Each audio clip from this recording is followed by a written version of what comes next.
Hello बच्चों, let's read this question. The question says Ritu can row downstream 20 kilometer in 2 hours and upstream 4 kilometer in 2 hours. Find her speed of rowing in still water and the speed of current. तो speed of current हमें निकालना है और speed of rowing निकालना है हमें.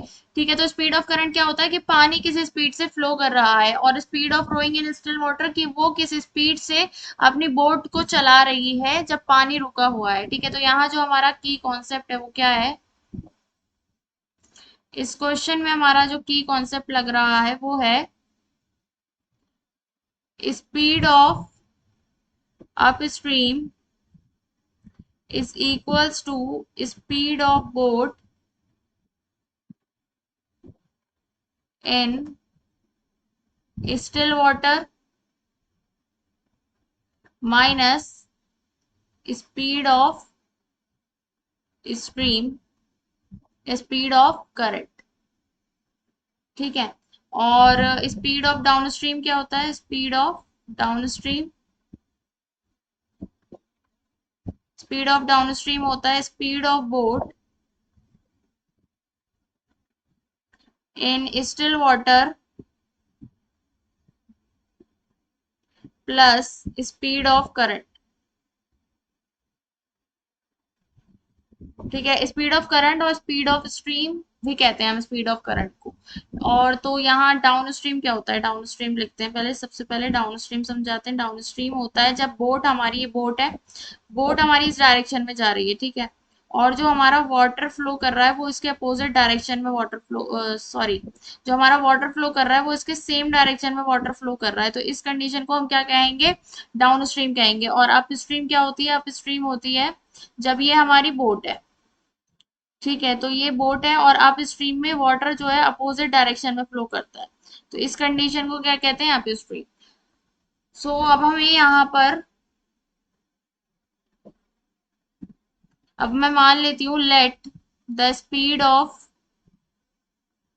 Late the speed of boat in still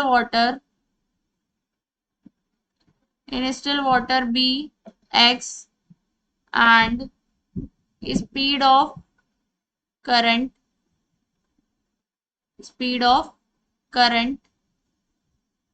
be Y.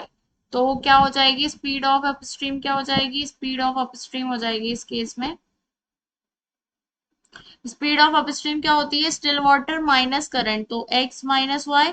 और speed of down stream क्या हो जाएगी, स्पीड ऑफ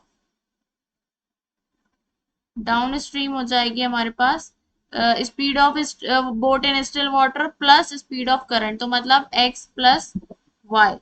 ठीक है, अब यहाँ पर क्या है कि रीतू ने कितनी डिस्टेंस कवर की है, Ritu covered distance in downstream, कितनी डिस्टेंस डाउन स्ट्रीम में कवर किया उसने, 20 किलोमीटर. ठीक है, और time taken by Ritu, time taken to go downstream जाने में उसको कितना टाइम लग रहा है, इसको लग रहा है 2 आवर्स. ठीक है, और स्पीड ऑफ डाउन स्ट्रीम क्या होती है, स्पीड ऑफ डाउन स्ट्रीम क्या है यहाँ पर, x प्लस वाई. ठीक है, अब यहाँ पर एक फॉर्मूला होता है, स्पीड इज इक्वल्स टू, क्या होता है formula, speed is equals to distance upon time. तो हम यहाँ पर ये फॉर्मूला लगा देंगे, यहाँ ये फॉर्मूला लगाएंगे, speed is equals to distance upon time. तो स्पीड हमारे पास क्या है डाउन स्ट्रीम की, x प्लस वाई, डिस्टेंस है 20 और टाइम है 2 आवर्स, और 2 टेन, तो ये आ जाएगा हमारे पास x plus Y is equal to 10. This is our equation number 1. ठीक है, अब यहाँ पर क्या हो रहा है, यहाँ पर जो है रीतू ने, अब अप स्ट्रीम में रीतू ने कितनी डिस्टेंस कवर की है, तो distance covered by Ritu in up stream में इसने कवर की है 4 किलोमीटर, और उसको टाइम कितना लगा है, time taken to go upstream, upstream जाने में उसको कितना टाइम लगा है, 2 आवर्स। ठीक है, स्पीड क्या होती है up stream, speed of up stream होती है क्या, एक्स माइनस वाई। ठीक है, तो अब हम यहाँ पर ये फॉर्मूला लगा देंगे, क्या है formula, speed is equals to distance upon time.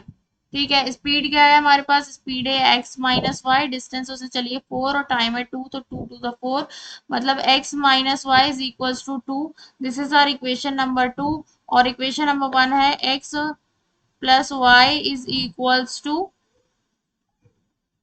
10। This is our equation number 1। अब मैं इक्वेशन 1 और इक्वेशन 2 को सॉल्व कर लूंगी, solving equation 1 and equation 2 by using elimination method। Elimination method का हम यूज करके क्या करेंगे, दोनों ही इक्वेशंस को सॉल्व कर लेंगे। यहाँ लिख लेते हैं क्या है, x minus Y is equal to 2, equation number 2, और x plus Y is equal to 10, equation number 1। अब इन दोनों इक्वेशन में देखिए, यहाँ पे y के साथ जो कांस्टेंट है वो सेम है, बस साइन अपोजिट है, तो यहाँ हम क्या करेंगे, ऐड कर देते हैं इस केस में। जब ऐड करते हैं साइन चेंज नहीं हुए तो होते हैं, तो एक्स पॉजिटिव तो पॉजिटिव ही रहेगा, पॉजिटिव वाई पॉजिटिव ही रहेगा, पॉजिटिव 10 पॉजिटिव ही रहेगा, तो वाई से वाई कैंसिल हो जाएगा, X plus X 2x is equal to 12। तो एक्स की वैल्यू क्या आ गई, एक्स इज इक्वल टू आ गया है 6। ठीक है, अब हम क्या करेंगे, एक्स को पुट कर देते हैं इक्वेशन नंबर 2 में। तो एक्स क्या आ गया, X is equal to 6, put the value of X, put the value of X in equation number 2 में मैं वैल्यू ऑफ एक्स पुट कर देती हूँ, तो क्या हो जाएगी हमारे पास, 6 minus Y is equal to 2।